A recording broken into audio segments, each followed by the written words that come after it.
السلام عليكم ورحمة الله وبركاته. أصحابتك وحرن جنة الكمركة للسودة واضح أدي هذا ومهسنتهين ما أنتوا سبتي تضبي لواتنك بشكوبات سنة كلابدو كن يافري لواتنك مقال كان waxaan rabaa inaan uga hadlo xiisadda dhinaca xadka koonfureed ee Mareykanka uu la wadaago Mexico xiisadda u dhaxaysa dowladda dhexe iyo waliba gobolka Texas oo sii xumaanaysa gudoomiyaal gobol oo ilaa iyo 25 ah oo ku taageeray gudoomiyaha gobolka Texas markii uu yiri xaq ayaan u leenahay nafsadeena inaan ka difaacno dadkan soo galootiga ah ee weerarka ku soo qaaday gobolkeena arintaasi waxay ka dambeysay kadib markii isniintii maxkamadda sare ay go'aamisay in siliga gobolka Texas uu ku xiray qaybo kamid ah xadka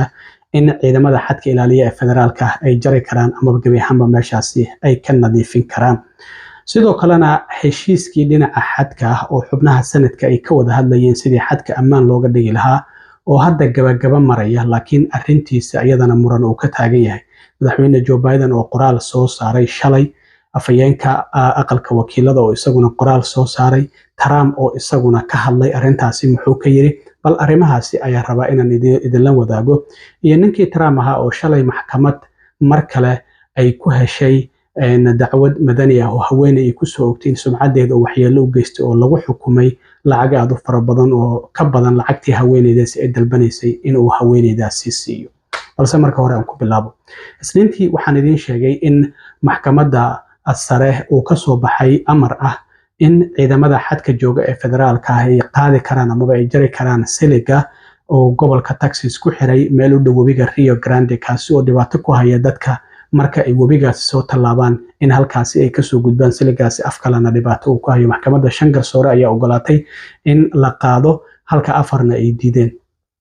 arintaasi markay dhacday kadib gudoomiyaha gobolka Texas isaguna qoraal ayuu soo saaray Arbacadii uu ku leeyahay waxa gobolka Texas uu awood u leeyahay oo dastuurku uu awood u siinaya inuu xaq u leeyahay in gobolkaasi uu iska difaaco sharci la'aanta ka jirta dhinaca xadka koonfureed ee Mareykanka uu la wadaago Mexico waxaana sidoo kalena arintaasi ay ka dhalatay sidaan idin sheegay qaaditaanka ama jaritaanka siligaasi webiga Rio Grande dhinacihiisa uu ku taxay maamulka gobolka Texas Abbott waxa uu yiri marka waxaan xaq u leenahay oo adeegsanaynaa awoodeena self defense-ga oo ah in aan nafsadeena gobolkaasi dadkayga aan ka difaaco dadkaasi soo galootiga arintan waxay calaamad u tahay si xumaashaha xiriirka u dhaxeeya dowladda federaalka ama dowladda dhexe iyo sidoo kale gobolka Texas qoraalkaasi Arbacadii uu soo saaray waxa uu ku tilmaamay gudoomiyaha gobolka Texas in madaxweyne Joe Biden uu ku xadgudbay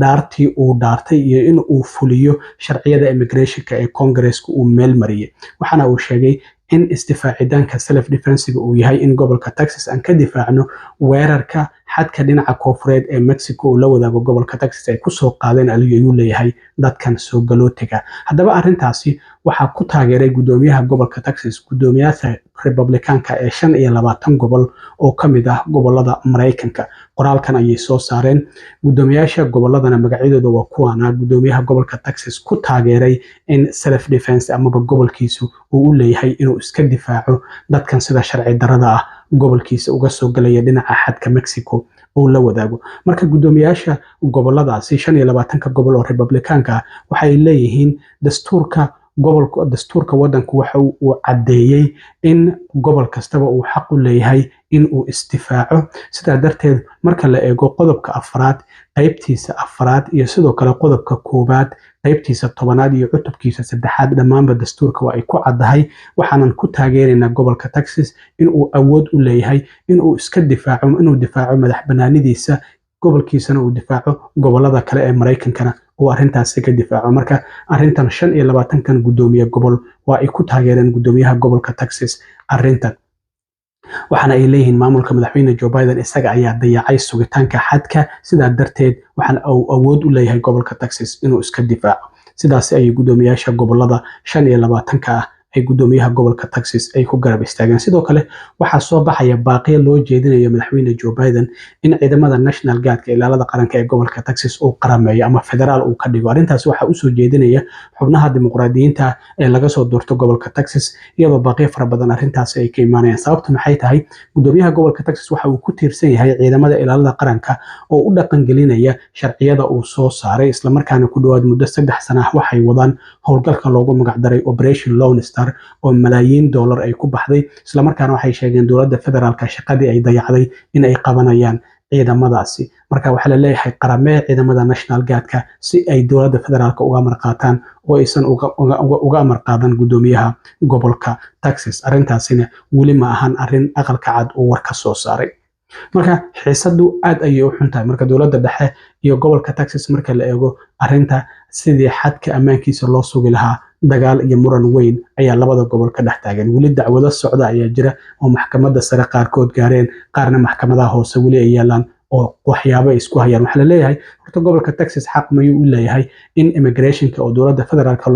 loogu talagalay in dhaqan geliso in isagu uu dhaqan geliyo gobolkuna wuxuu leeyahay Texas waa uu dayacay dowladda dhexe waa ay dayacday mas'uuliyadeeda sida darteed inaga ayaa u istaagnay sidii aan amaanka xadkaan u sugi lahayn marka waa arrin muran weyn oo ka taagan yahay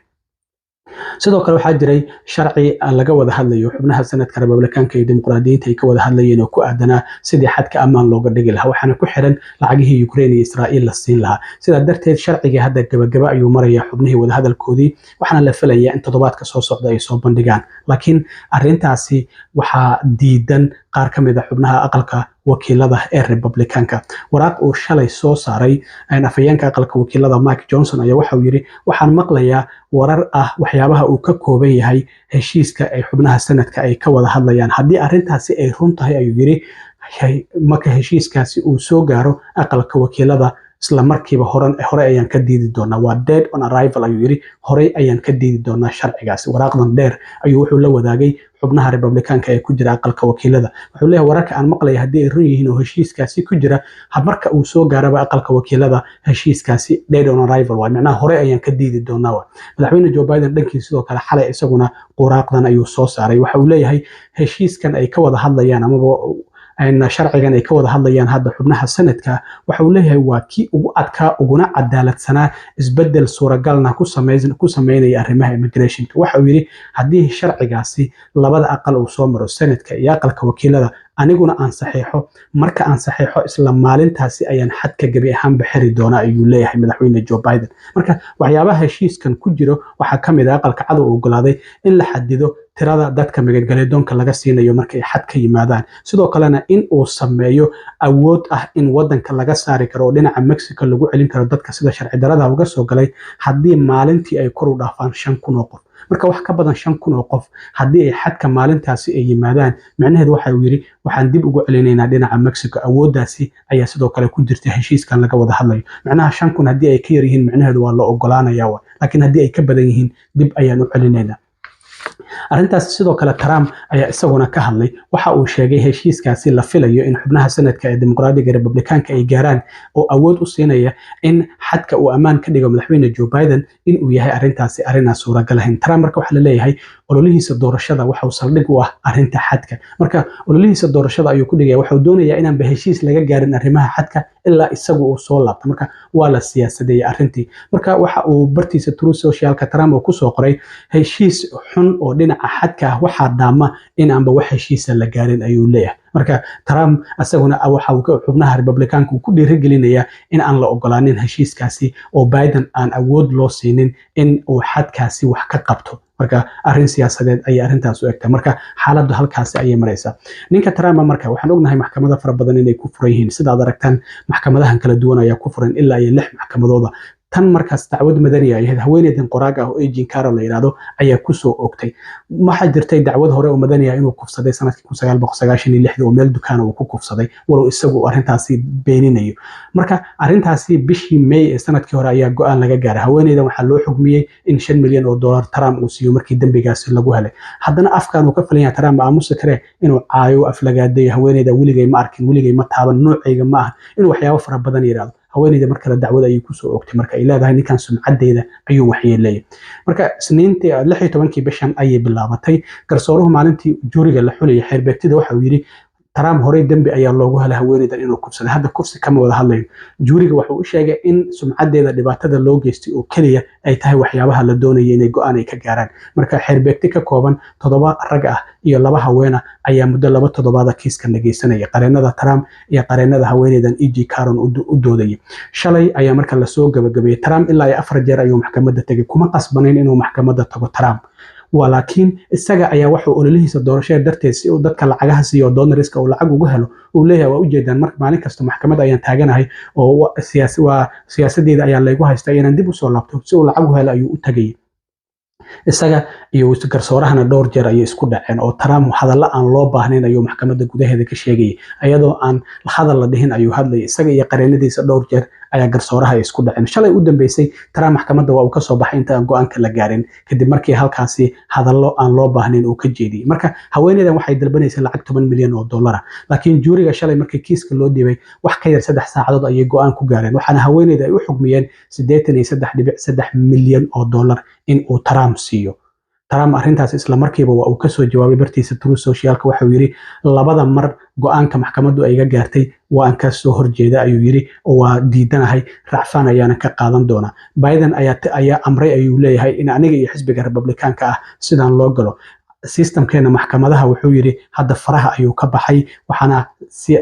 qaab siyaasadeed u adeegsanaya maamulka madaxweyne Joe Biden marka waxa uu yiri waxa lagu xadgudbayaa xuquuqdeena tan Amerikada ana qaanay maahan ayuu Trump yiri marka arintaasi ayaa Trump sidoo kale uu soo jabay qareenkiisa Alina Habba iyadoo waxay sheegtay garsooruhu in uu saacadeymaha ay wateen uu san ka dhageysan si xun uu la dhaqmay sida darteedna ay racfaan arintan ay ka qaadan doonaan marka 65 milyan punitive damage wax la yiraahdo ayaa loo xukmiyay in haweeneydan sumcadeedii la waxyeelay loo siiyo 11 milyan sidoo kalena in sumcadeedaasi ay reputational repair in sumcadeedii ay dib u soo ceshato 7.3 ama 7.3 milyan emotional harm in qofkaasi emotionkiisi ama dareenkiisi waxyaabihii gaaray loo xugmiyay sidoo kale in lacagtaasi marka lacag isku dar 83 milyan tii bishii May sanadkii hore loo xugmiyay ee tashana loo xugmiyay Trump waa in 88 milyan uu haweeneydaasi siiyo marka racfaan ayuu qaadan doona waxa laga yaabaa sidoo kale inay waqti qaadato laakiin Trump arintaasi si weyn ayuu uga carooday xalay sidoo kale muuqaal ayuu soo duubay markii uu leeyahay haweeneydaasi weligay ma arkin weligay ma taaban marka mar saddexaad ma dacwad kale hadana lagu soo oogi doona hadii haweeneydan faraha uu ka qaadi waayo oo in sumcadeedu uu dhibaato u geysto haweeneydan waxay leedahay habeenkii markaan seexanayo barkinteeda dhinaceeda qori ayaa yaala because waa la soo hanjaba maalin kasta Trump taageeraysiisa ayaa soo hanjaba xarbagtida juurigana garsooruhu waxa kula dardaarmay in ay isqariyaan oo aysan magacooda sheegin warbaahinta ay warsan because waxa laga cabsi qabaa in taageerayaasha Trump ay xarbagtidaasi in go'aanka dhinaca haweeneyda u xugmiyay inay dhibaatayaan haweeneyda iyo qareenadeeda oo faraxsanna shalay maxkamadda ayay ka soo baxeen aad iyo aad u mahadsantiin intaan mar kale kulmi doono saaxiibkeen cilmi waaro idin la sadaa iyo nabadgelyo